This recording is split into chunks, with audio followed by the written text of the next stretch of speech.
much you think people don't understand.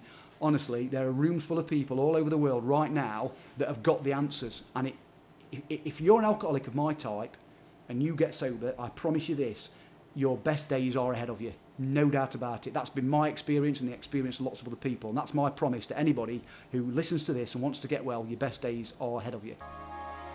Welcome to the Prime Life Project podcast, a place to help you unlock your full potential, both mentally and physically, to become the best version of you.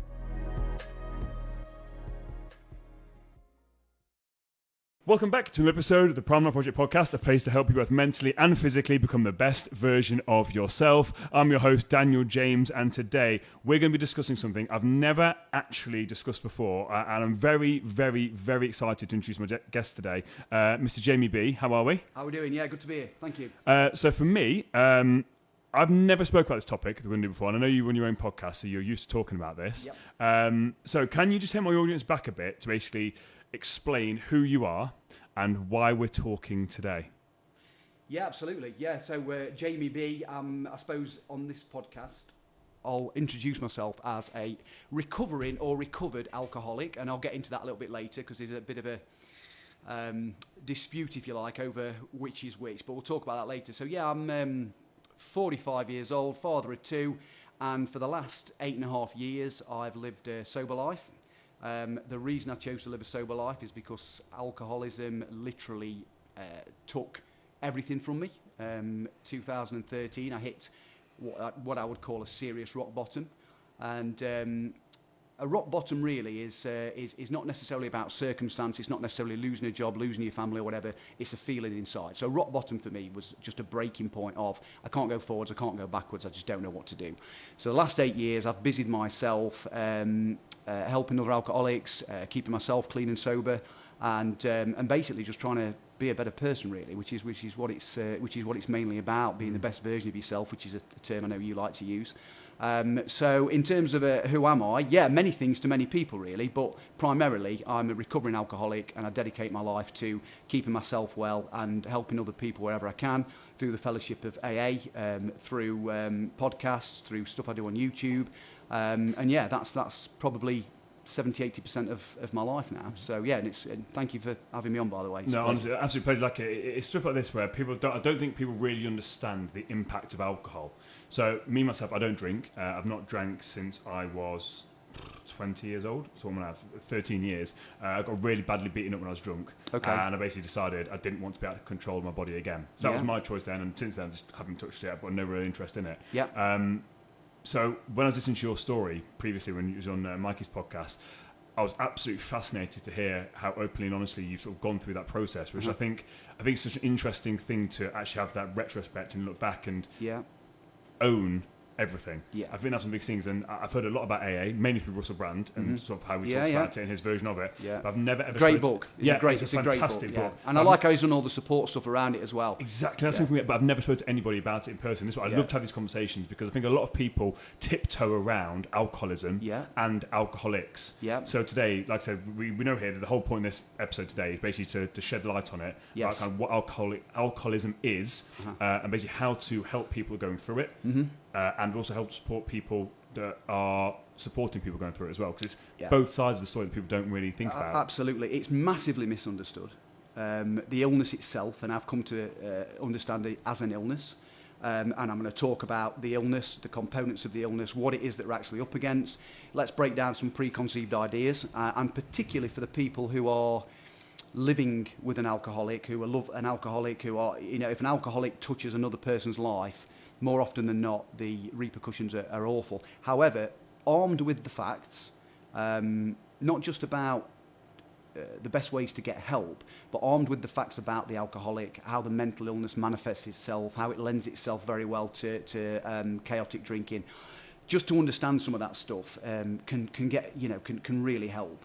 It helped my family immensely when I actually got into the fellowship, took them to a few meetings, and they thought, we haven't got a son or a brother or a partner who's just gets up in the morning and decides he wants to wreck everybody's life. He's actually ill. He's got this thirst that we don't understand. But for me, it was very much like so uncomfortable in my own skin that I just couldn't face the world, and a drink was the only thing that took it away. So for me, and for a lot of alcoholics and problem drinkers, alcohol is actually the solution in a crazy sort of way. It's the only way you can unlock yourself from the sort of the pain of being yourself. That's probably one of the best ways of putting it. So yeah, I mean, I'm happy to discuss all and anything you want to throw at me, really. If it after the last podcast, I got a message from a young lady who said her mother had died of alcoholism, and she's spent the last 12 years thinking that her mother didn't love her, that she didn't love, she didn't want to be with her, that alcohol was always more important. And from listening to the podcast, she realised that the illness is so fierce that we have to prioritise drinking, as cruel as it is.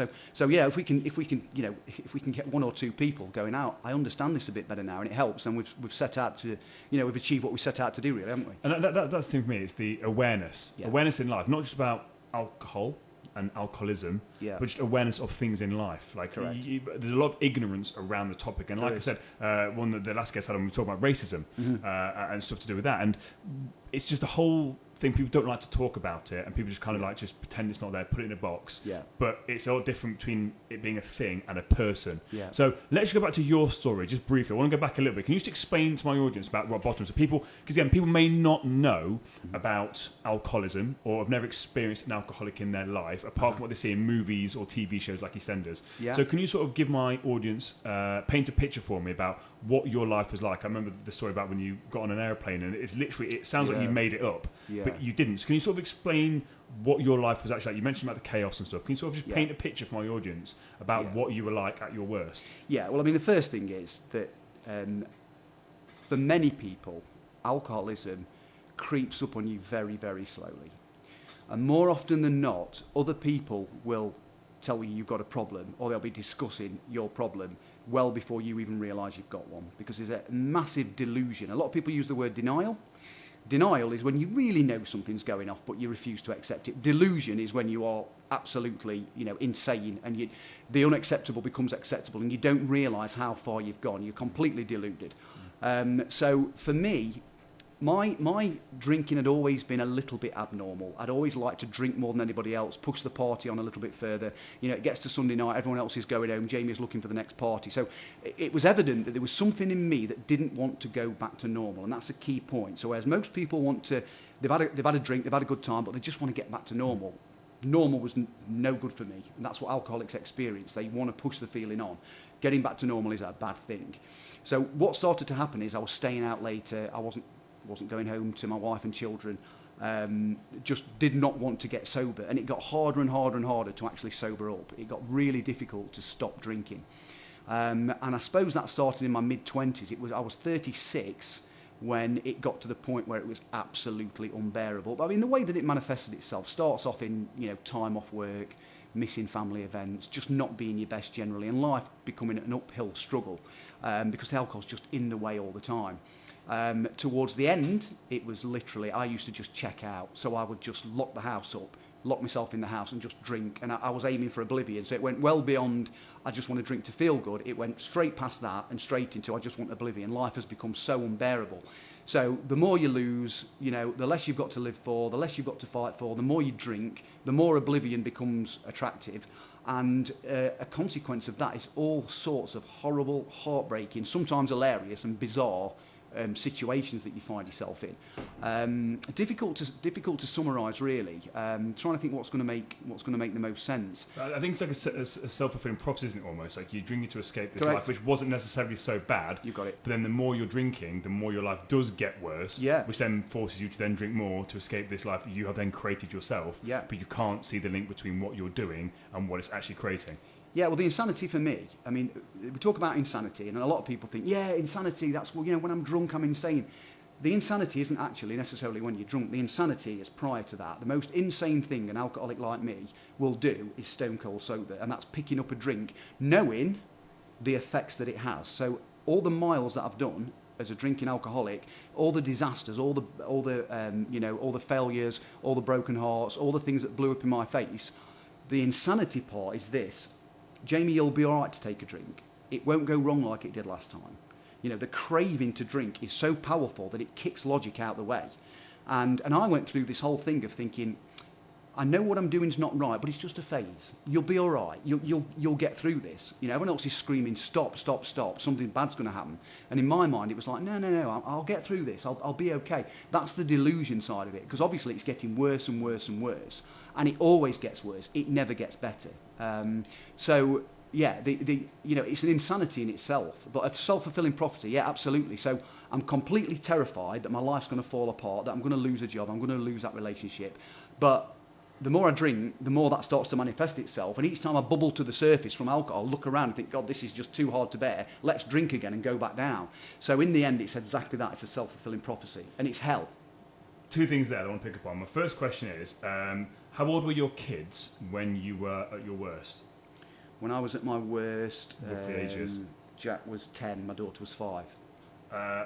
If you spoke, do they understand about that now? Did they understand at the time? Not at the time, but now we talk openly about it. My son's my best friend, bar none.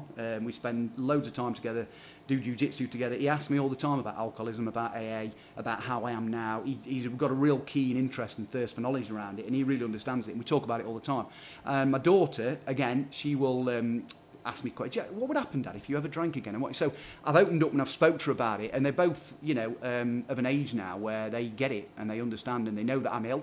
They know I have to do certain things to stay well. They know that part of that is helping other people. And actually, it's gone from being a sort of taboo subject to something that I wouldn't say they're proud of it, but they're quite open. They can see the man you've become. Yeah. Because that's the thing, like, they've lived through it. Like, obviously, you won't remember what they've seen and experienced, but the fact they can now see what you've come through. Yeah. I think that is the key thing. It's like that growth. Yeah. And actually, we all have dark days. We all struggle. But the fact of you've come out the other side, that's real inspiration. Like, to leave something for your kids to be like, no, actually, I've seen how Dad used to be. Yeah. Now look at him, he's actually changing lives. Yeah. That is, in and of itself, I think you can't really ask for much more of an outcome, really. No, I mean, it's as they get older and as they get more worldly and as they realise that life isn't all rainbows, and they realise that people have depression, that people have difficulties.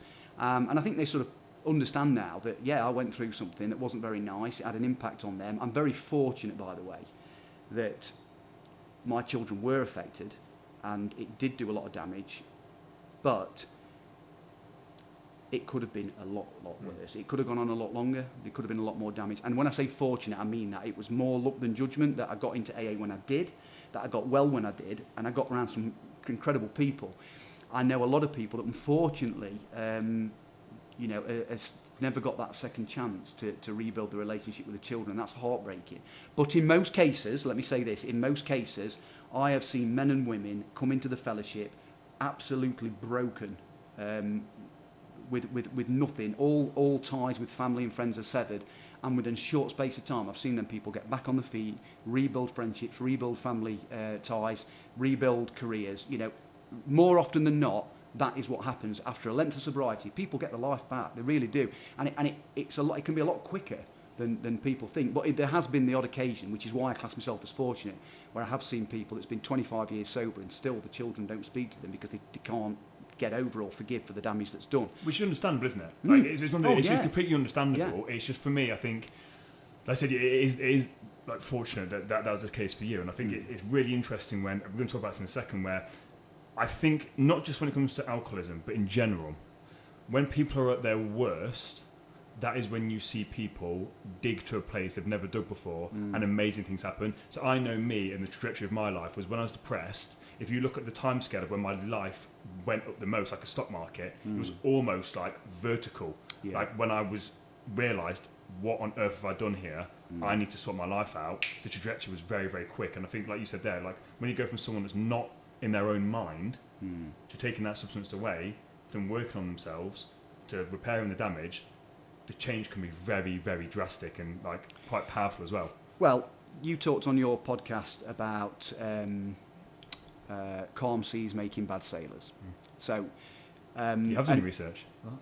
Not really. I listened to 10 minutes. I listened to 10 minutes. I listened to the salmon story and couldn't take any more. But, but I really like that, and I hope you haven't got it copyrighted because I'm going to use it. But absolutely, at the end of the day, when faced with adversity, and your podcast was called Overcoming Adversity, Dealing with Adversity, yeah, absolutely. I mean, your choices are limited. I can die, I can go insane, or I can fight back. And then you realise how precious your life is and what you've got around you. And for me, it was largely around, I need to get back for my children more than anything. But it's only at that point when you're laid bare and you're in your worst possible position that you have to find that trajectory out of it.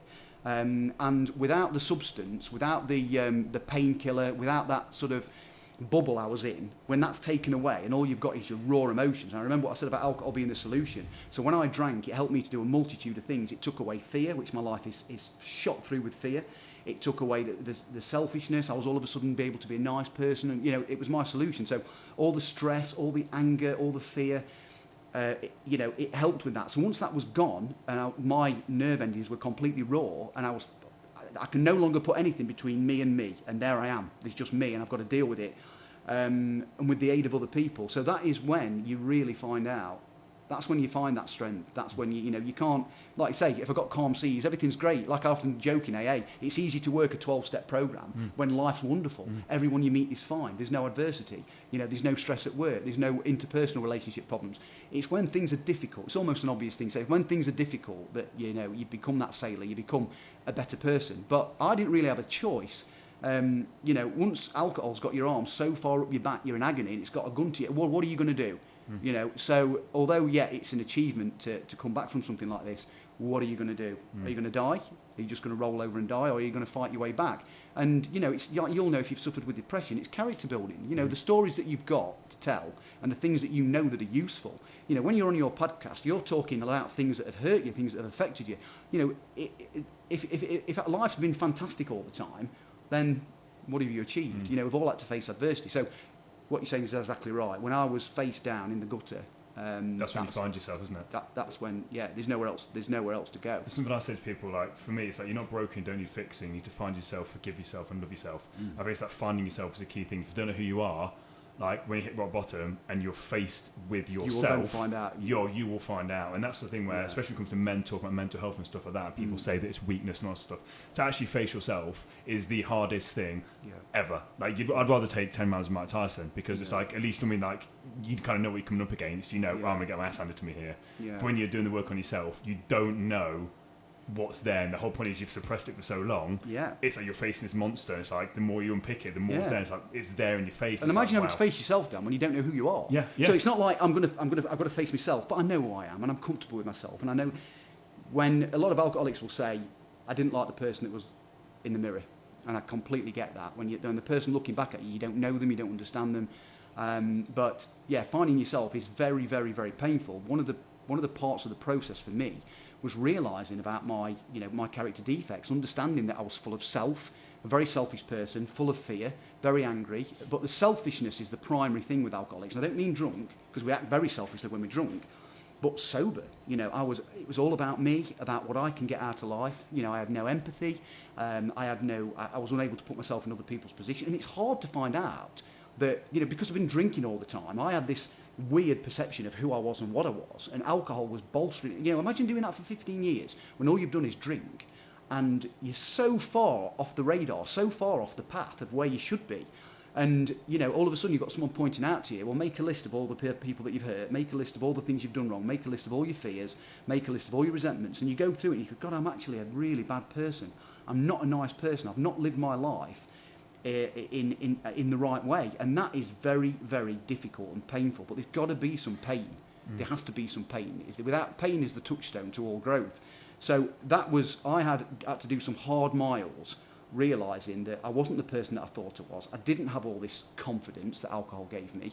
I wasn't this supersonic professional that I thought I was. I was actually a very frightened, very weak little boy that had a lot of growing up to do and a lot of amends to make. And it was painful, and it continues to be painful, and I have to keep check on all that stuff because it creeps back. Some people, my mother always knows exactly the right thing to do. If there's a situation, she will think straight away, how does this affect everybody else? How can I make this right for everybody else? I don't have that naturally. The first thing I think about is me. And it says in our literature, selfishness, self-centeredness, that we think is the root of all our troubles. And if I look at every problem in my life, they are always, one way or another, directly or indirectly, it comes from selfishness, thinking about me and not thinking about other people. I can give you any example of any trouble I've been in and trouble I have now, and it's all about self.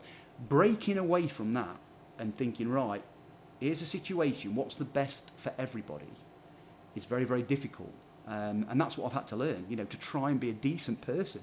Because you get back to this thing of, having to love yourself and like yourself. And in order to be able to look in the mirror and think, yeah, that guy's all right, there's a lot of stuff that has to be broken and smashed. You have to be broken enough to be fixed. And I think that's what we're talking about, isn't it? You've got to be broken enough. You've got to be in 1,000 pieces to be able to start putting it back together. Let's keep, my sponsor says, let's keep the good stuff. There's some good stuff in there. There's a decent sense of humour. There's a few bits we can keep. We're going to keep that. The other stuff we're going to get rid of, and that's going to leave space for growth. And that's really what the AA program does. The 12-step program only talks about alcohol in the first step. You go to America, everyone's got a 12-step program. Whether it's gambling, whether it's sex, whether it's overeating, whether it's just, I know people that go on the 12-step program just to become a better person. Step 1 is, I can't control whatever it is that I'm addicted to. Step 2 is understanding that there's something out there that can help me. Step 3 is giving your life over to it. 4 and 5, writing down everything about you, getting all the poison out your system. 6 and 7, continue accepting that you need to work on that and keep asking for it to be removed. 8 and 9, make your apologies. 10, 11, 12, that's all about prayer, meditation. And by the way, it's not religious, it's spiritual.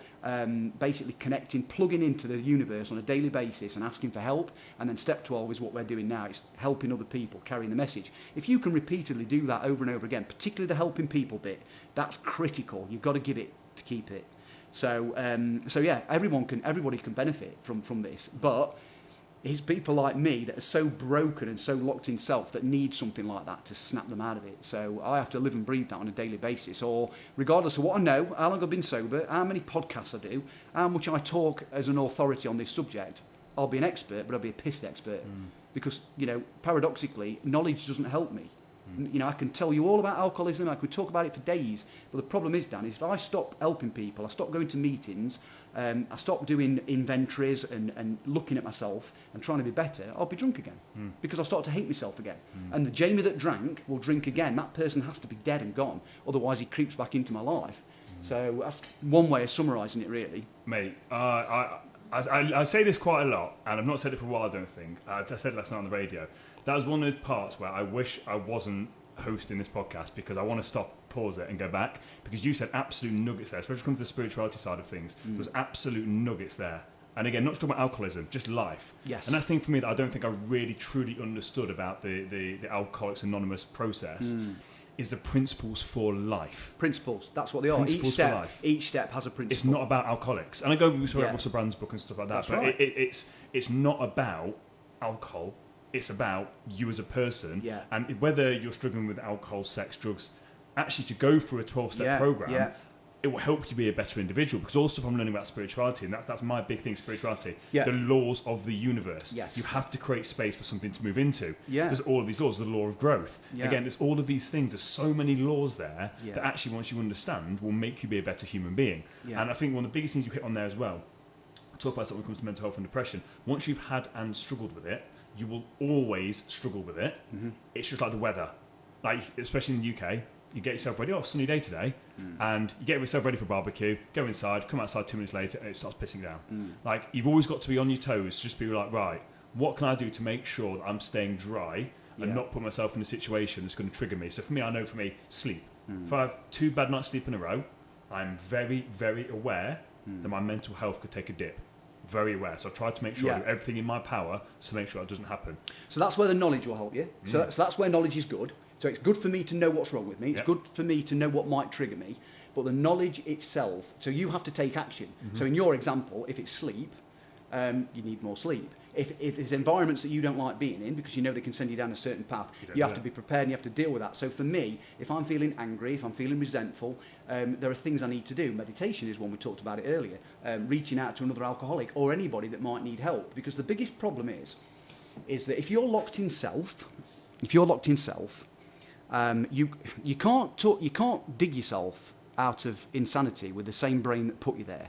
So more often than not, and this is a Freudian thing, he talks about this, you can't use the same broken brain to get you out. So the first thing I have to do is I have to come out of, the best way to come out of self is by helping somebody else. So if I'm speaking to someone in AA or one of my kids or someone that needs any help, straight away I'm not in here anymore, I'm in their mind. And for that beautiful 10 minutes, 2 hours that I'm not in here and I'm in their mind, I'm able to come out of self. So the first thing I need to do, if I'm struggling, rather than sitting thinking, I need to get out of this, I've got to think about it. And you mentioned it on your podcast as well about being in the moment and over-analysing being in that moment rather than just going with it. So if I'm stuck in that, I need to get out of self. The best way to do that is by engaging with somebody else, but that's the action. So I've got the knowledge, but the knowledge won't help me. I need the action. So what do I need to do? Do I need to meditate? Do I need to speak to somebody else? Do I need to go to a meeting? Do I need to come on a podcast and open my heart? But it's the action that actually counts. The knowledge in itself isn't necessarily any good to you. And going back a step, you talked about being full of self. There's a prayer somewhere, and I can't remember where it is or how it goes, but it talks about this shell. This guy's praying, and God's basically saying to him, or his perception of God, you're too full. You're too full of self. There's no room for me to come in. And it's same with like the universe. The universe can't talk to me. If I'm full of Jamie, and that's all I can see, and that's filling me up completely, alcohol smashed enough out of me, and life smashed enough out of me that I was completely broken. And then only then do I come ready to accept help. When I'm all out of ideas, and there's no more self in there, that's when I'm ready to say, have you guys got any ideas? Because I haven't. So it's a lot about becoming ready to receive the message by having Jamie knocked out of me. So yeah, it's there's lots and lots of things that you can do. But your point about alcoholism only being a small part of it, believe it or not, for the alcoholic, and actually in alcoholism, alcohol is only a tiny part of it. Alcohol was the symptom. So alcohol is a byproduct of the problems that I was having. So my basic problem is that I've got a mental illness that lends itself very nicely to getting off my head. And there's a reason they call it getting off your head or getting out of your head. I need to get out of here. In here, it's too painful. Now, that's got nothing to do with alcohol. That's to do with how I am, how I've been conditioned, how I'm programmed. I'm very highly strung. I suffer with depression, proper can't get out of bed, crying depression, life's just too difficult type depression. Fear. And by fear, I mean a letter comes through the door, I daren't open it. I'm about to receive a phone call. Irrational fear. Thinking, I've been at work for a day, my boss hasn't spoken to me, I'm about to lose my job. Irrational fear kept me drinking for years. But actually, that's the mental illness. What alcohol did was take me out of that. So alcohol was the symptom. The actual illness is an obsession of the mind that keeps me drinking. And then the nasty part of it, once I start drinking, I get the obsession of craving, which means I can't stop. So if anyone ever says, how do I know if I'm an alcoholic? Well, number one, have you got an obsession of the mind that means you always return to drinking no matter what you do? Yes. And once you start drinking, do you find you can't stop or you have to be stopped? Yes. Congratulations, you are an alcoholic. And that's what it is. And the reason that we always keep drinking is because it's just too painful being sober. But step one talks about, being powerless over alcohol. The rest of it doesn't talk about that. The rest of it could be, it could be depression, it could be any mental trauma or any discomfort in life. The 12 steps can get you out of it. Let's go through these 12 steps then, if you don't mind unpicking them all, because this is brilliant, by the way. I'm having a great time. This genuinely, I'm absolutely engrossed in this. I am having a fantastic time. I'm glad you said that, because I could talk about this. Honestly, genuinely, it's how you're articulating it is exactly how it needs to be articulated. I can't describe it. Like we're talking about the universe. This is exactly how it's supposed to be, and I'm just having a great time right now. And I genuinely mean that. I am fully engrossed in this conversation. Good. And what you have to say, I am fully with you on this. Well, that's handy because there's plenty more. So let's just one thing I mentioned here. So one thing I want to say is at what point? Because you mentioned there about congratulations, you're an alcoholic. Like once you hit those two things. Yeah. But very important thing here is. At what point should people ask the question, do I have a problem with alcohol? Because I then took this from the Alcoholics Anonymous website where it says, alcoholic members will usually emphasise to newcomers that only problem drinkers themselves individually can determine whether or not they are in fact alcoholics. So I turned around to Mikey and went, Mikey, you're an alcoholic. Jamie's just said this to me, you fit the bill, you're an alcoholic. But that's no good to an alcoholic unless Mikey himself actually admits it. Can we talk a bit about that? That's stage one, isn't it? Yeah. Accepting and giving in? Yes, yeah. So, again, I'll give you a couple of perspectives on that. So it says in our literature, we do not like to pronounce anybody alcoholic. However, you can diagnose yourself. And it talks, there's a test. I don't like advising this because I know that if you're a true alcoholic and you have got the phenomenon of craving, which I'll come back to, then you pick up a drink, all bets are off. Anything can happen. So to actually say to an alcoholic, go out and take a drink to determine whether or not you're alcoholic seems a bit kamikaze. However, what this test suggests is that go to the nearest bar room, take a few drinks and try and stop abruptly. Now, what they actually ask you to do is you've got to have more than one, but no more than three. So let's say it's Wednesday night and I want to test if I'm an alcoholic. I go to the pub, I take one drink, I take two drinks, and then I take the third drink. And then I've got to go, right, that's it, I'm done. if you can't do that, if you genuinely cannot do that, and certainly you might fluke it first time, but if you can't do it over a period of weeks, then there's a good chance that you're an alcoholic. Because what the phenomenon of craving guarantees, and I didn't get it till I was 36, I always had the obsession, so I was drinking a lot, but I could stop. When the phenomenon of craving comes along, it means that once you take a drink, your body, your mind, everything about you starts processing it differently to the normal temperate drinker. So it's almost like it's a thirst. So once it goes in, the most paramount thing in your mind then, it's almost like you've then got a thirst, a craving that you are battling to overcome. So you can't stop. So whereas you might get fed up on the 6th or the 7th, you know, I don't get full. I need to keep going because my priority is to stay drunk, and I'm trying to overcome this craving, which doesn't start until you've taken the drink. So the obsession takes you to the drink, fantasizing about a drink, how good you're going to feel. It's going to get rid of all the pain of being me. But then when you start and you get that first hit, then you're drinking to overcoming the craving becomes of paramount importance, as it says in the literature. So that's why that experiment should determine whether or not you're an alcoholic. However, there is evidence to suggest now that there are a lot of people that don't have the obsession, but they have the craving. So I had the obsession for years, right up to being 36, where I drank an awful lot, but I could stop. When I got to 36, I noticed that the the phenomenon of craving became operative. Then the two things become activated. So I've got a mind that can't process alcohol. A body that can't process alcohol. A mind that can't process life, which keeps me drinking, or always takes me to a drink. And then I've got a body and a mind that will keep me drinking once I've started. So that's why that experiment should identify 99.9% of alcoholics, because once you start, you can't stop. Can you just take me through, like, try and put yourself back there with this? Because, again, I don't drink, but I know what it's like to be drunk. Yeah. So let's say you're 7, 8, 9 pints in. What is this craving like? Because most people... Are you aware of what you're doing? Are you aware of the craving? Or is it literally just like you start drinking, you get to about 5 or 6, and then you wake up and it's 4 days later? Like, am I making sense of that? Yeah. So the only time you would be aware of the craving is if you knew this. If you knew what, if you was an alcoholic and you went out drinking again, then only then would you be aware that the phenomenon of craving is all over you and that you're in its grip. And one of the sick parts about I once heard an AA speaker say that when he started drinking, his alcoholism was saying to him, "We are going to be drinking today. But if you want to think you've got some sort of stake in what's happening, if you want to think that you're part of this, fine, but we are drinking today." So in a twisted way, you like to think that, yeah, this is my idea. It's my idea to keep drinking. But the truth is, the brakes are off. You have got no control anymore. But there's a part of your brain that will keep you thinking that, so if you ask me next day, why did you keep drinking?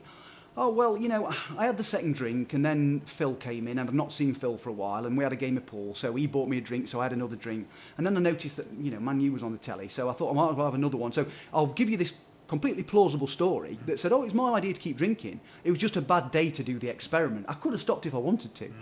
So you build this plausible bullshit, basically, that said it was my choice. I wasn't in the grip of some craving or some insanity. But the truth is, if I relapsed now, I would know that I was in the grips of the insanity and I wouldn't be able to do anything about it. But before you've diagnosed yourself as an alcoholic, you would genuinely think, no, this is my idea to keep drinking. It's not, it's a long time before you actually... I'm in control. Yeah, no, I'm still in control. Yeah, all right, the experiment's not gotten that well. I meant to stop at 3. Yeah, that's all right. But, I enjoy a drink. All that crap comes up. And that keeps you drinking and keeps you lying to yourself and continues to kill you for years and years and years. And isn't that the key thing, though, as well? Like, forget alcohol, but the lying to yourself.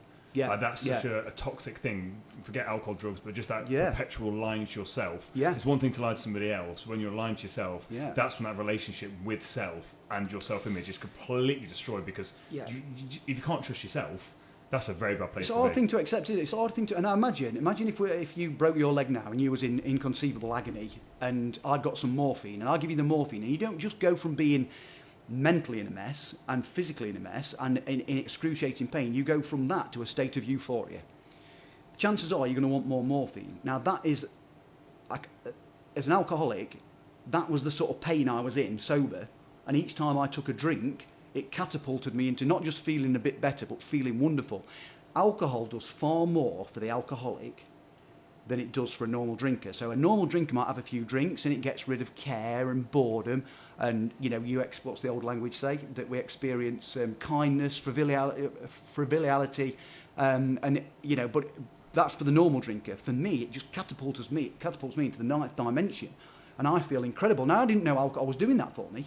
I just thought everybody felt this. So that's why I was so baffled that other people wanted to stop. It's like, are you not feeling this as well? So I remember I remember exactly where I was when my sponsor said to me, Jamie, you do realise when you take a drink, alcohol in an alcoholic dose, boom. Other people don't feel that. You feel it because your body and mind process alcohol in a different way. And it's accelerating you out of that horrible pain, that discomfort of being you, into this new you where you feel fantastic and you're confident and all the fear's gone. I've gone from thinking, I've got a meeting with the bank manager tomorrow and things are going wrong with my business to, sorry, I'm in complete control. That doesn't happen to normal people. It doesn't take you to a state of being, racked with fear and anger and resentment to suddenly being able to deal with everything. And it's like the movie Limitless, isn't it? Yes. Like Limitless, where he has this thing. It doesn't take him to it's not like having a coffee. Yeah. It takes him way up there and he's smashing this life. elixir of life. Yeah. All of a sudden I've found something that doesn't just make me feel a bit better. It's doing so many things. Superhuman almost. And imagine doing that to yourself for 20 years. You haven't got a clue who you are anymore. Imagine the mess that you've got to unravel when you finally do get sober. I used to think to myself, I used to like this idea that people used to say, oh, Jamie's bonkers. You should see him when he's had a drink. He's crazy, lad about town. I used to think I was bonkers. Imagine how I felt when I realised I was actually insane and it was nothing to do with alcohol. Yeah. It's actually in the absence of alcohol, I was completely and utterly insane. And that was, at the beginning of the podcast, we talked about the pain of finding yourself and having to face yourself. And that was, I used to love it when people said, God, Jamie, you're crazy. But when I actually realised I was in this stone cold sober, it's different. Completely different hit, yeah. So can't remember your original question. Mate, I suppose that's all the hallmarks of a good question. That was literally that was part one. So let's go to on the. So yes, you don't know it's happening. Yeah. So for anyone listening, if you don't understand you're an alcoholic, then you wouldn't know it was happening. You would be convincing yourself it was your choice. Yeah. So then that step one is accepting. Yeah. You need help. What's step two? Step one, admitting we were powerless over alcohol and that our lives had become unmanageable. So once we accept that and we accept that we cannot take alcohol in any form whatsoever. Not even one drink. No. Remember what I said about the phenomenon of craving. Mm-hmm. Something that might be useful to your listeners. If you're an alcoholic and a doctor says, oh, you need to wean off. If you need to stop, go to your doctor, tell them you're an alcoholic and that you cannot wean off, because if you're an alcoholic and you have that one drink, phenomenon of craving kicks in and you're off again. You've got no control. So step one, if we're going back to the program, step one is, it's that admission, admitting to your innermost self you are an alcoholic and that you cannot take alcohol in any form whatsoever. You can never safely drink. Once you've got that nailed on, step two is accepting that there is, let's call it a higher power, and it might be AA. You might use AA as your higher power and think, well, here's a group of people that are all sober. Is it just something outside of yourself? Something outside of yourself. That's what it is. Because I think people... a power greater than you. I think that's where people go a bit... Because again, the original thing was God, accepting to God. And I think where people are like, oh, don't believe in God. Like again, I don't believe in God. I believe in spirit and universal energy. But even if you don't even believe that, it's just something to accept that life is more than just me. Yes. Something else. So you can use, again, you can use Alcoholics Anonymous, for example. Which is the first start to getting rid of the selfishness. So you're absolutely right. And this is a real key point because we lose a lot of members very early in their journey because they start confusing higher power and spirituality with religion. And because in 1936, when the book was written, 1939, they used the word God all the time. God is many different things to many different people. I'm not religious. Agreed, yeah. I don't get the Bible. I don't understand it all. It's not for me. Much respect to those that follow that. I know it brings a lot of people a lot of peace of mind. For my peace of mind comes from this higher power is something beyond me that if I seek it and if I look for it and if I truly believe it's there, it helps me immeasurably. Now, in the early days for me, it was AA, group of drunks, COD, group of drunks, good orderly direction. Label it as you want, but a lot of people fail because they can't. I couldn't snap away from this religious idea of God, but I know now. I mean, to me, for what it's worth, if it's useful to anyone, I look at the human body, I look at nature, I look at the sea, I look at the wind. You watch nature programs, you see how incredible the body is. You consider that if you look at the universe and think if our planet was an inch closer to the sun, we'd all burn to death. It was an inch further away, we'd all freeze to death. Who created all that? What created all that? So whatever that power is, it's a good, wholesome, decent force that I tap into.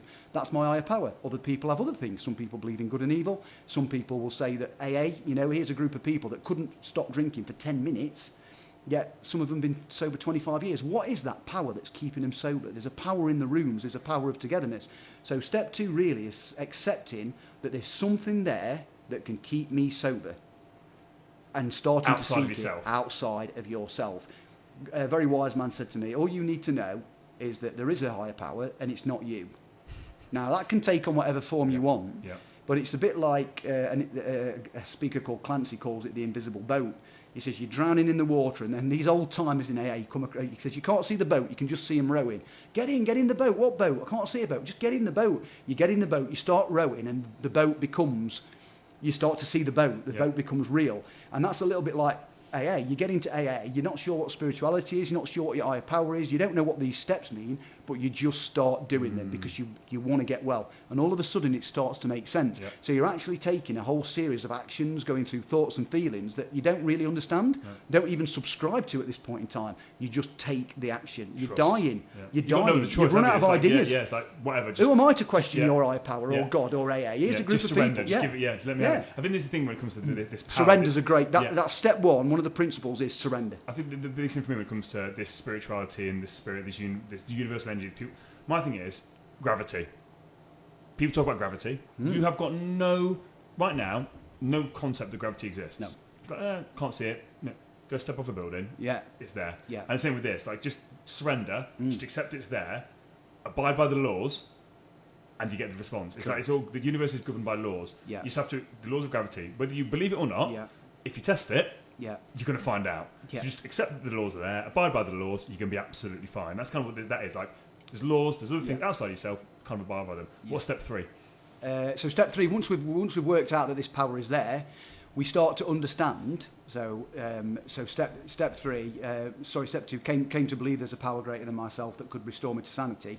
Step 3 is all about, once you know that's there, how do I start letting go of the steering wheel and handing my life over on a daily basis to this power?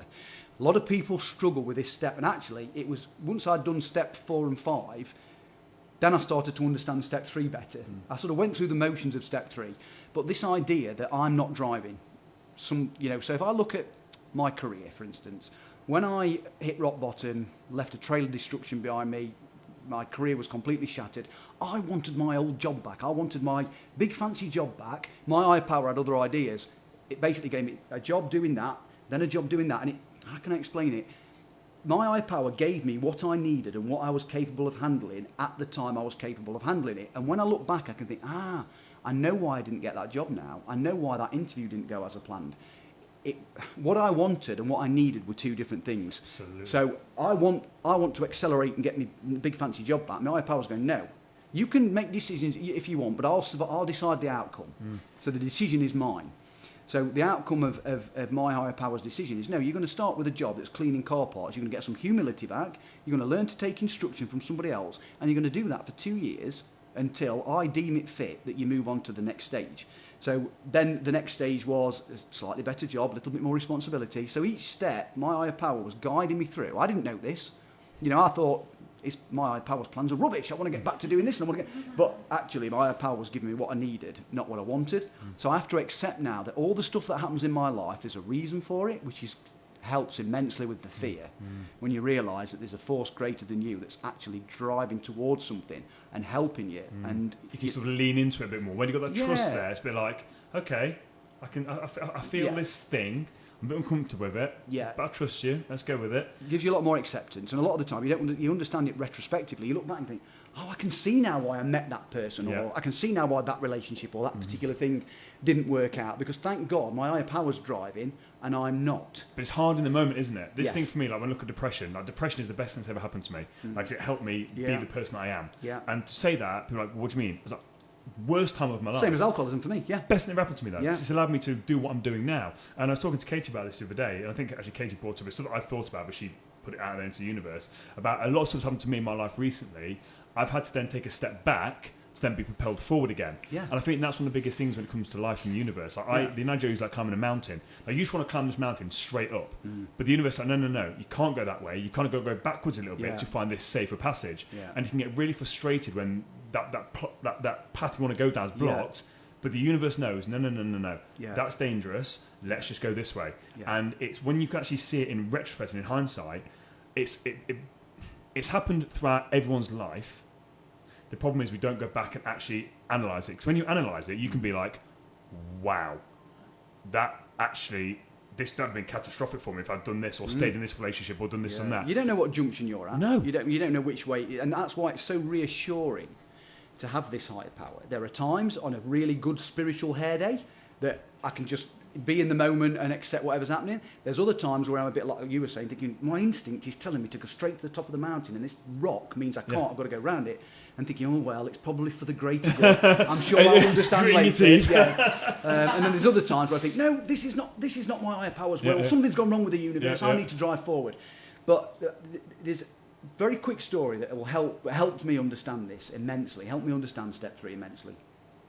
A great speaker called Bob Darrell, and he said when he first took step 3, when he really did the step 3 mantra and meant it, he said his life just went to shit really quickly. He said, like, he was living in a flat with a guy, he could barely afford the rent, he was living paycheck to paycheck. This guy, he did his step 3 prayer, he handed his life over to his higher power. Next minute, his flatmate moves out. So then he's on his own in the flat.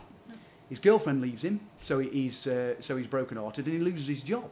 And he's thinking to himself, well, this is great. I've handed my life over to this power greater than me, and whatever it is, he's screwing my life up and throwing it down the toilet. He said, but my higher power didn't come to me with the blueprint for signing off. So what my higher power didn't do is say, right, by the way, Bob, the reason I've got rid of your flatmate is there's a guy moving to town, he's a recovered alcoholic, you're going to do he needs a flat, he needs somewhere to rent, and you two are going to be great friends, you're going to found us some AA chapters, you're going to do some great work together, so that's why I've moved him out of the flat to make space for him. Is that all right with you, Bob? You know, and by the way, that girl that you're dating, she's going to relapse soon, and I don't want you to be emotionally invested in that, so that's the reason that I've taken that relationship out of the way. And by the way, that job, staying sober when you're doing that job is really, really difficult. You know, the rates of sobriety when people are doing a job in that industry are very low. So I've taken that job away because there's something greater for you further down the line. Is that all right for you, Bobby? It doesn't do that. He just started doing and taking and breaking and smashing and rebuilding. And I thought, that makes sense. That's what was happening to me. You know, my higher power is breaking everything so it can be fixed. And it's painful at the time, Very but painful. I've just got to sit back and think, trust in it. And it's about another Bob D story. It says, if you've got faith in your higher power, you can say, yeah, I've got faith, but there's a difference between faith and trust. So if you're at the circus and you watch one of those guys on the trapeze with the wheelbarrow, walking across, you think, yeah, I've got faith that guy's done that 1,000,000 times. He's well trained. He's going to get to the other side. He's done it 1,000,000 times. If you've got trust, you'll get in the wheelbarrow. And that's the difference. Have you got faith or have you got trust? Are you willing to get in the wheelbarrow? So if I've got trust, I can sit back and think, I've got to completely and utterly let go. Whatever's happening to me right now is the right thing. This is step 3. I've made a decision to turn my will and my life over to a power greater than me. So stick by it. Relax, enjoy the ride. There's going to be some bumps. It's not always going to be easy, but it's the right thing. And I've not seen an exception to that rule yet. The problem is normally I don't enjoy it while I'm going through it. It's when I look back retrospectively. But that's what step 3 is, and it gets easier. That's the key thing. It's never enjoyable. Never, ever, ever. Very rarely. But afterwards, I enjoy looking back. Yeah. Because you have a little laugh to yourself and you're like, okay. And I look up sometimes. The fun is in the reflection of it. Okay, right. I see we did that. Right, carry on. Step 4. Made a fearless and moral inventory. So step 4 is I get a piece of paper. I write down all the names, the institutions, people, anything in my life I've got hatred and resentment towards. I write down all the fears that I've got, and I write down, what's the best way of putting this? I write down relationships that I've had where I've not been the best possible friend or best possible partner. So I tip all the poison out onto this piece of paper, and we start looking at why I did it, what parts of me did it affect, what I should have done differently. And that really is when we're getting into the sort of growth, the pain and the growth. And that's one of the most powerful steps. And I've seen a lot of people get their first spiritual awakening. Sometimes it happens partway through step 1 when people realise what's wrong with them. Sometimes it happens in step 3 when people hand the life over. But step 5, when you sit back and you can see, I thought I got all these problems, all these enemies, all these challenges, all these issues. And then you go through your step 5. Step 5 is actually sharing it. So those two go together. Step 4 is writing it down. Step 4 is sharing it with a spiritual advisor, sponsor. And at the end of that, you can see all your defects of character. I'm selfish. I'm frightened. I try to play God. I try to dominate situations all the time. And then you can see exactly what it is that's wrong. Why am I going through all this pain? It's there. Radical responsibility, isn't it? It's essentially that's what it is. It's there and you can't hide from it. Correct. As soon as you said that to me, I was like, that is radical responsibility. It serves you on a plate. This is you. Yeah, this is the root of your problem. Yeah. And this is the thing you can blame. And this is the thing in life. Like, and I've said this time and time again on the podcast, and it's something that this is one of the key things that changed my life is taking radical responsibility. Even if something or somebody, if you turn around right now and punch me, my goal is to try and find out, right, what part have I played in this? No matter how small, something I've done there. I can't just play the victim. It's like, right, something here I can learn from and just take from that, because then you're then empowering yourself again from it. And again, that's not taken away from anything else. Like, again, you punch me, that's on you. Like, you've got issue, not good. But what have I done to cause this? Rather than just being like, well, he's an idiot, he's this, he's that. It's like, but so I just write that down there. It's there. You've done it. It's written down. That, for me, I can imagine that very, very powerful. Yeah, and that is exactly what it is. So, column 1, person that used to work for me, why am I angry with them? Well, I got them a job later down the line, and they spoke to senior manager about my drinking days, and I've been really, really embarrassed. What part of me has it affected? Well, pride, pocketbook, self-esteem, and then it gets into what part did you play in this? Where did you set the ball rolling?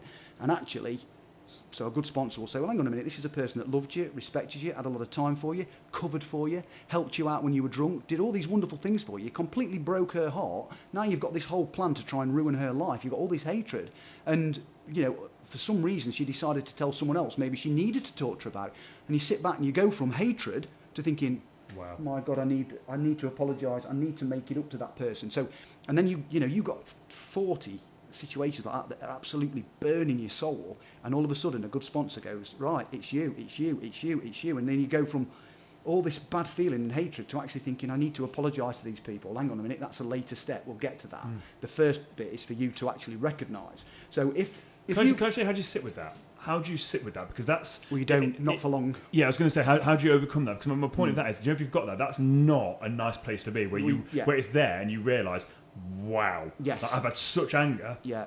And then you actually have it handed to you from someone else saying, mate, look at what this person's done for you. Yeah. I can't imagine... I've had it happen to me once, where you have that realisation, and that feeling of, I have messed up beyond belief. Yeah. It's almost unbearable, especially if you can't do something about it. It's almost like crippling, the guilt. Yeah. How do you deal with that when there's 40 of them? Is that the next step? Am I skipping steps? I'm just really curious, because as soon as you said that, I'm ahead of like, that's a lot. Okay, so let's look at... So first of all, let's say if you were going through some spiritual discomfort, and I said, right, no problem, Dan, I want you to write down what it is, how it's affected you. We went through it. So there's 3 things I'd followed. Number 1, Dan, where did you set the ball rolling here? I want you to really, really think about this. It might not be obvious, but how did this manifest itself? I'll give you an example. A guy at work I was trying to help all the time, and he wouldn't do what I wanted him to do, and I got resentful about it. He never asked for help. My sponsor pointed this out. Did he ever ask for your help? Well, no. So you've decided you'll come in and you'll take responsibility for his success, because in a selfish way, you want to be sat there when he says in a meeting, oh, Jamie helped me immensely. So you've gone into that for selfish reasons and dominated that whole situation. Now it's not panned out how you wanted it to, because he's retaliated. So that's where you set the ball rolling. So straight away, right, Dan, where did you set the ball rolling? Right, well, I might have said that and I might have done that, and actually my motives weren't as good as I thought they were, because I've been hiding a bad motive behind a good one. Okay, so then we can move on to what we need to do about it. Or, let's say it's not that. Have you ever done anything similar? So if you spot it, you've got it. If I can sit and criticise you and say, tell you what, Mikey, I can see why Dan's doing that. I can see his agenda. I know what he's all about and I don't like it. Yeah, Jamie, the reason you've spotted that is because you've done it a million times. So that's the second part of it, which gets rid of a lot of stuff. Finally, if those two don't work, so I had a resentment against someone I was very close to. My sponsor's going, where do you set the ball rolling? I didn't set the ball rolling. I've done nothing here. This is all him. All right. Have you ever done anything similar? I certainly have not done anything similar. That guy has got terrible, he's got the morals of an alley cat. Right. Are we dealing with someone who's also sick? Are we dealing with someone else who's got mental issues? Oh, yeah. I remember his upbringing. I remember him being bullied as a kid. I know now why he's got such a big ego. So usually those three things, will sort. So eventually it took me ages to get rid of this last resentment. And then he went, are you dealing with a sick person? And I just thought, oh my God, do I owe that guy an apology or what? I've been criticising him, I've been talking behind his back, I've been making all sorts of judgments, and he's got no control over how he is. He doesn't even realise he's ill, that he's suffering from a mental illness, which is boosting his ego. So once you've established that, so this is where a lot of AA people say, oh, I'm going to go and get psychotherapy. Nothing wrong with that if you do it alongside or in accompaniment of the programme, not instead of. Because if you're dealing with a psychotherapist, they might say, and I've been in this position, okay, Jamie, so we've talked a bit about your childhood, we've talked a bit about that issue, we're going to talk more, we're going to develop that, we're going to start to focus in on that. I ain't got time, I'm going to drink again. It says in the book, we cast them out. So I've got to get it cast out quickly. Part of the catharsis is actually sharing it with a sponsor and being told that, where the problem is and getting that, oh, right, I can see it was all me. Then the next part is literally... This is part 6. So part 6 and 7. Yeah. So once we've got a list of the character defects, number 6 is being completely ready to have them removed, which is where your higher power comes in. This is why you've got to have an higher power established. So asking your higher power, please help me remove these defects. I'm completely ready. So number 6 is being entirely ready, and number 7 is humbly asking your higher power to start removing these defects with my cooperation. So I've got to try and work towards not gossiping, not being resentful, not being selfish. And in unison with the universe, if I do that, the universe will meet me halfway and help me get rid of these. Mm-hmm. So the more I try, the universe won't just wander in and say, right, get rid of selfishness, get rid of gossip, get rid of greed. I actually have to try and do a load of things that I don't feel comfortable doing. But the more I do it, the more the universe will help me out. Take action. That's how the universe, you have to take action. Yeah. We were talking about this on the radio 2 weeks ago about people saying manifestation doesn't work.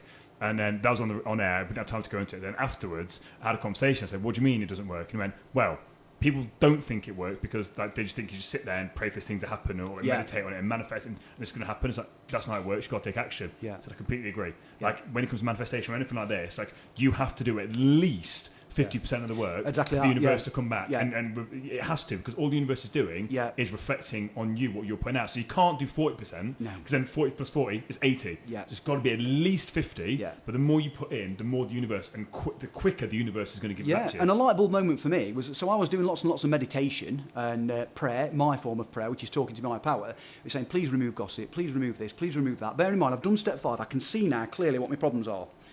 So I'm asking for all these to be removed, but the next chance comes along for a bit of gossip, or the next chance comes along to be greedy, or whatever defect it is that I'm suffering with, and I act on it, and then think, why is my higher power not remove this? And I remember, I can see the sentence now, your higher power will not remove defects you continue to practice.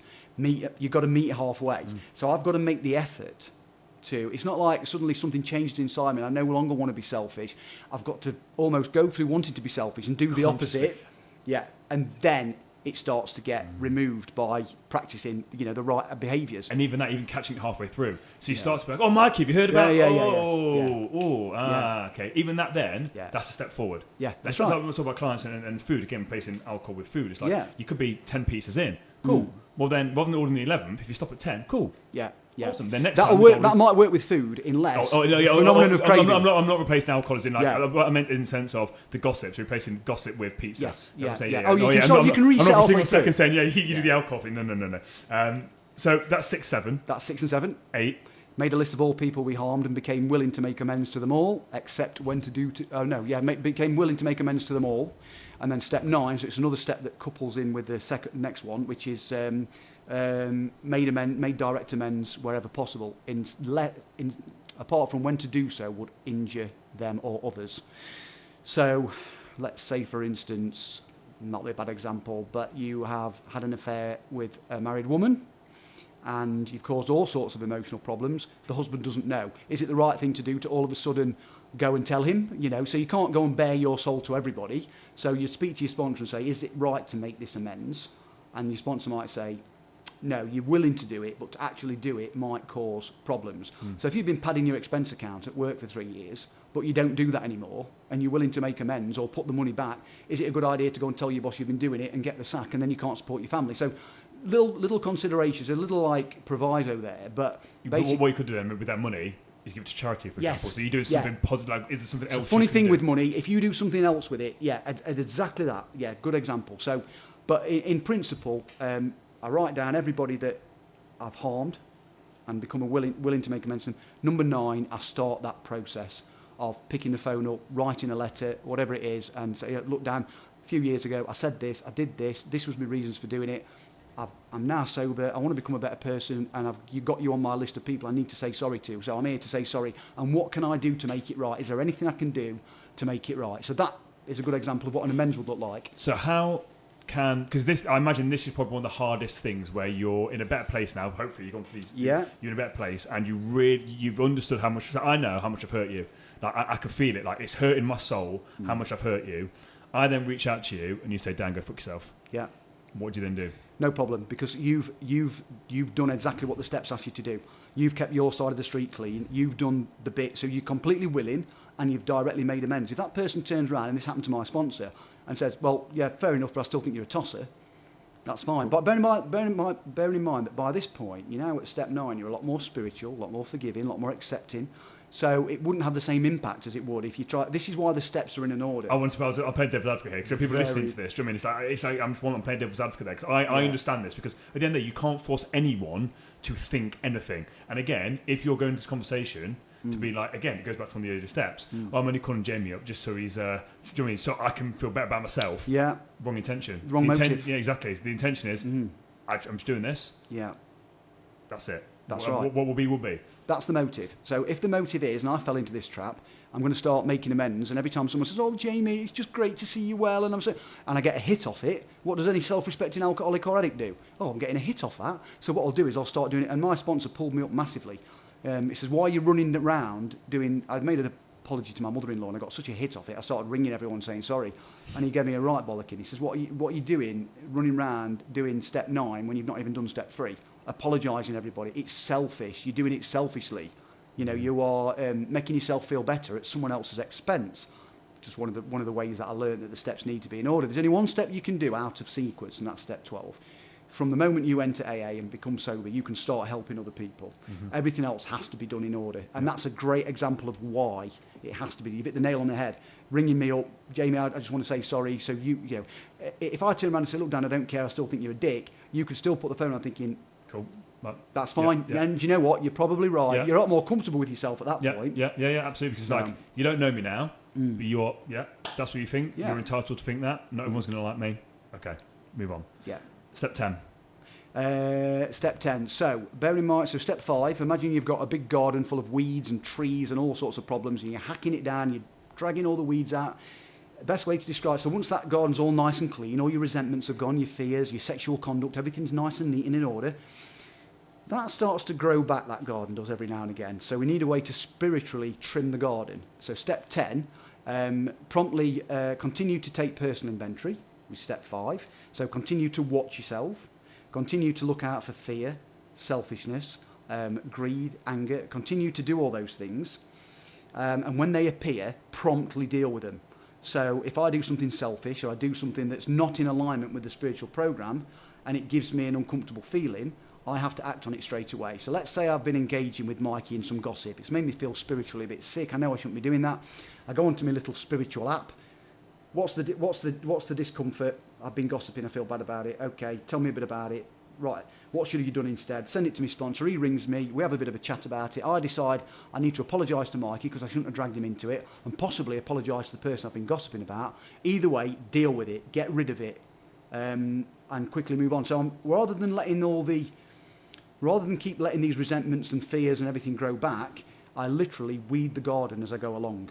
So I'm continuing to take personal inventory, continuing to watch myself, make sure I behave, keep engaging with my sponsor, my higher power, and making sure that, you know, I'm not going off track again. So step 10 is a growth step. It's a way of keeping yourself on track. And if you do go off track, yeah, this is what you do about it. Correct. become aware of it. Yeah. And what I like there is like, what could you do differently about it? Yeah. That's what I like. It's that pain plus reflection. Yeah. It's that reflection part. Like, how could you have handled this differently? Yeah. Like, And if you know what you could have done differently, it shows that you've got a handle on what you did wrong in the first place. A lot of people, and I was one of them, failed to enlarge on my spiritual program, but I kept forgetting to do step 10. And every 6 months I was asking my sponsor if I could do step 5 again. In the end, he said, if you're doing step 10 properly, you wouldn't need to keep doing this. So I'd do something wrong, say something wrong, act in an inappropriate way, and all these resentments would build up and build up and build up, and then I'd have to do a step 5 to like have a mental enema and get it all out of my system again. So now I try to work step 10. So if I upset you in some way, or I do something wrong, or if you've upset me, write it down, send it over, we talk about it. My sponsor will give me a different perspective. Classic example would be someone at the office has had a right go at me. I'm not happy about it. I'm about to send an email. I want to get everyone in. I want to, this is classic me. I'm going to go to HR. I'm going to send this email. I go to my sponsor. Right, what actually happened? Well, this happened. What part did you play in it? Have you ever done anything similar yourself? Are you dealing with someone spiritually sick? Right. Number 1, they're having a bad day. Forgive them. Or number 2, you're having a bad day. You need to apologise. Usually it's as simple as that. Yeah.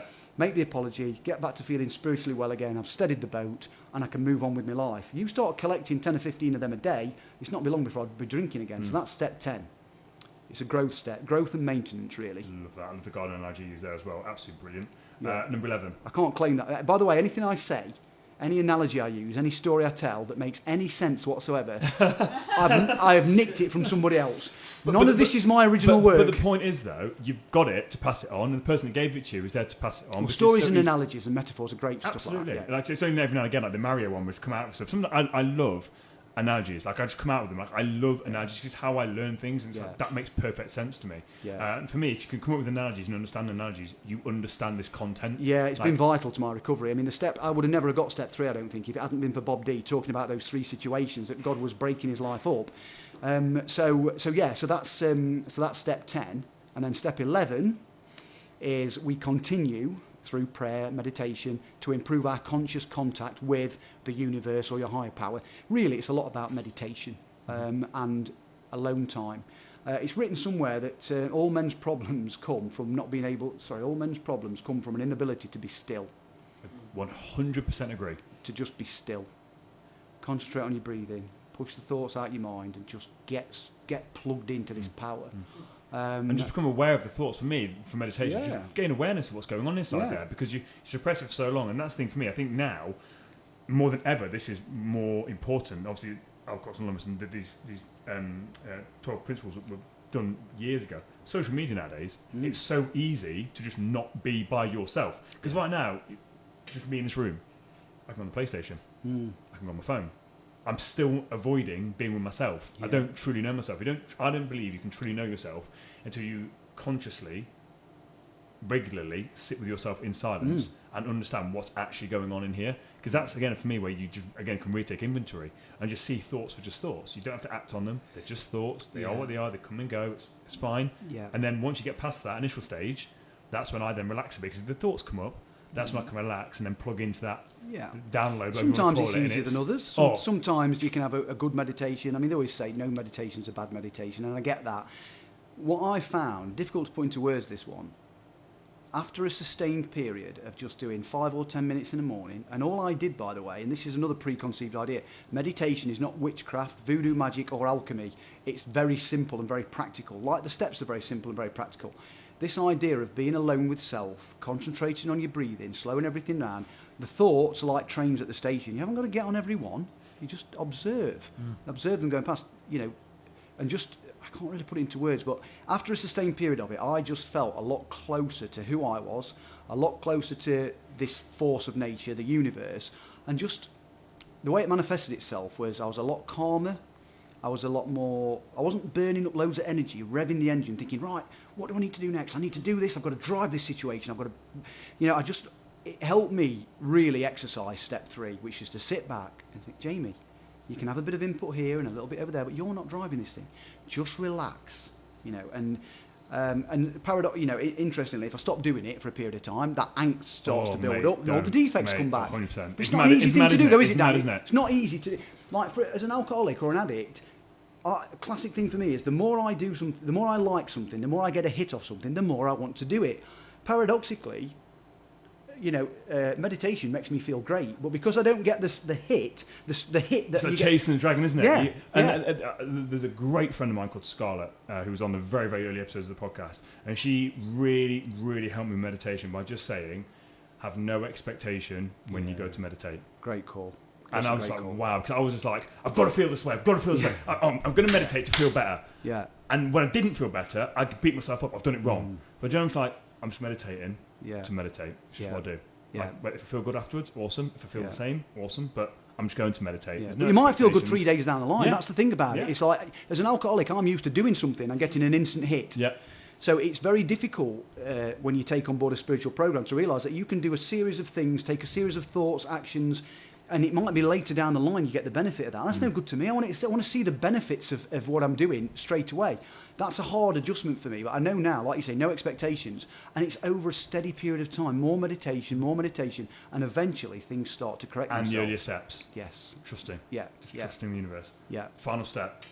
Yeah, step 12, the best step. I mean, if you think about what alcohol did for me, so alcohol was a spiritual awakening in itself, because it catapulted me into this fifth dimension, if you like, of, selfishness fell away, fear fell away.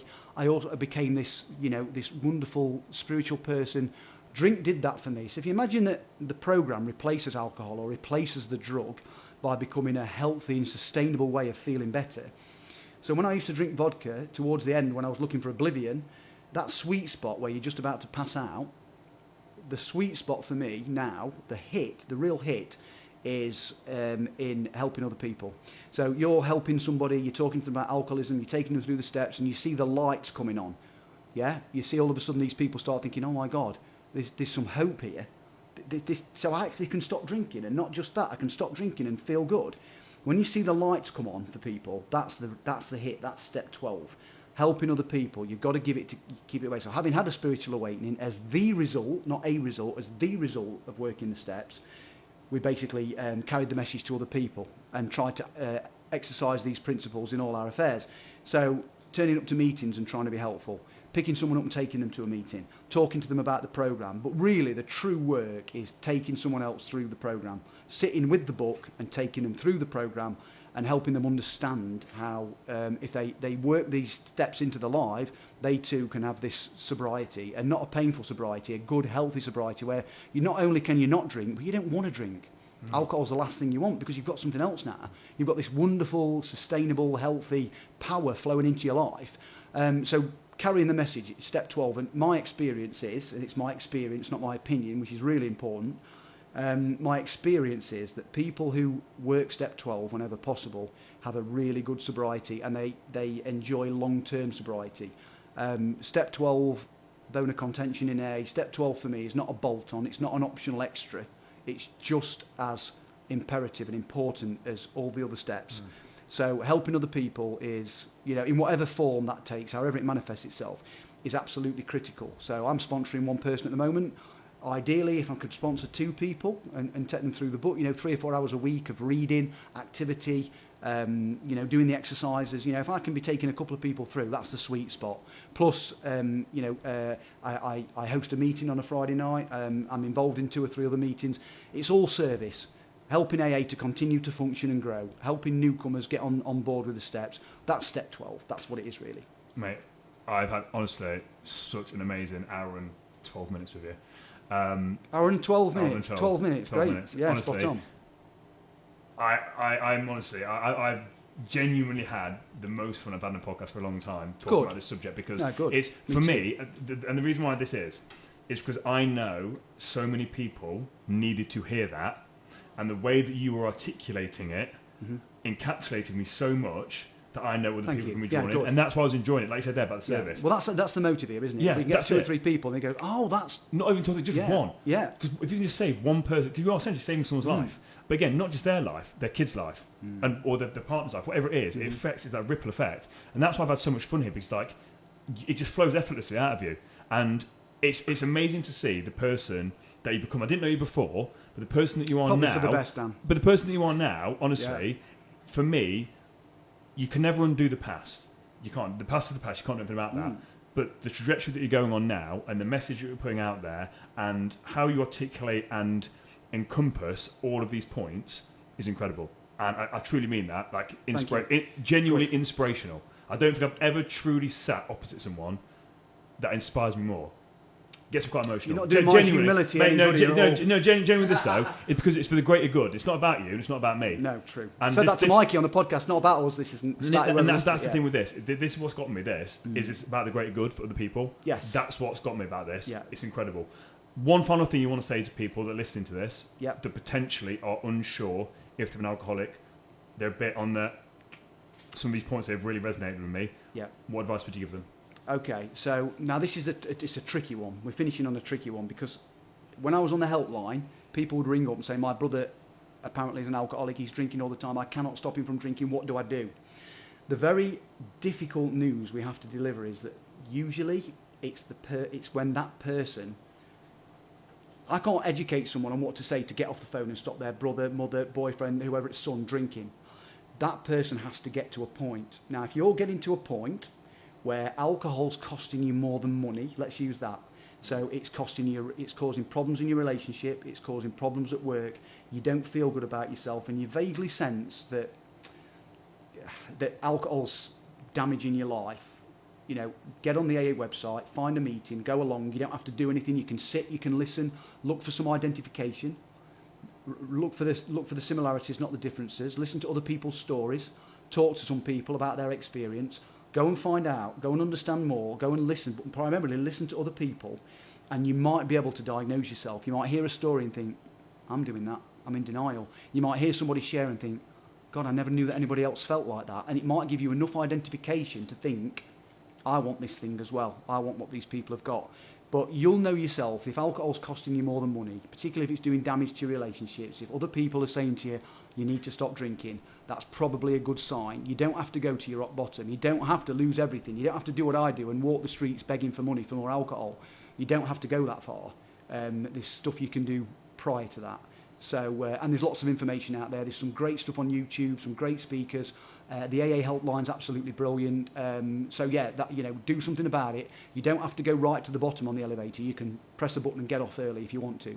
So, and you can recover no matter how hopeless things look, no matter how depressed you are, no matter how you think people don't understand. Honestly, there are rooms full of people all over the world right now that have got the answers. And if you're an alcoholic of my type and you get sober, I promise you this, your best days are ahead of you. No doubt about it. That's been my experience and the experience of lots of other people. And that's my promise to anybody who listens to this and wants to get well. Your best days are ahead of you. 100%. I'm going to leave it there, mate. Honestly, it's been okay? No, thank you. Thank you very, very Thanks much. for the opportunity to talk about it.